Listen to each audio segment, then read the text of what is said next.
এতিয়া বাজিছে 10:30 আৰু লাষ্ট মোৰ শ্লট এনেকুৱাই হয় 10:30 মানতে হয়। ৰাস্তাত কোনো নাই বাৰু এতিয়াও, ইফালেও নাই, এন্ধাৰ।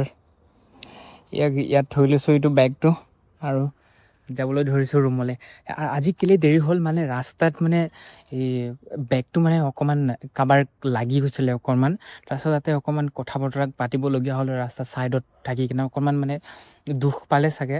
আৰু ভুলটো নাছিলে বাৰু, কাৰণ বহুত ট্ৰেফিক আছিলে ৰাস্তাত, চ' লাগি গ'ল। তাৰপিছত মই কল কৰিলোঁ বাৰু, যাৰ মাছাজ আছিলে কি ক'লোঁ মই কথাবিলাক অকণমান দেৰি হ'ব, তো সেইকাৰণে অকণমান দেৰি হৈ গ'ল। এতিয়া ৰাতিও হৈ গ'ল বাৰু, 7টা বজাত আছিলে, কিন্তু আহি পালোঁ মই ইয়াত একদম 8:30 মানত। 8:30 বজাৰ পিছৰ পৰা 1 ঘণ্টা আছিলে, কিন্তু মই তেওঁক 60 মিনিট নহয়, তেওঁক মই 80 মিনিটমান মাছাজ কৰিলোঁ। চ' সেইকাৰণে 10:30 মান এনেকুৱা বাজি গ'ল, বুজিছানে? কথাটো এনেকুৱা আৰু ঘটনা কেতিয়াবা এনেকুৱা হৈ যায় মানে। বহুত কি কৰিব লাগিব এতিয়া, কষ্টটো কৰিব লাগিব। ইফালে ৰাস্তাত কোনো নাই, এতিয়া যাওঁ আৰু চবেই শুলে মানে একচুৱেলি।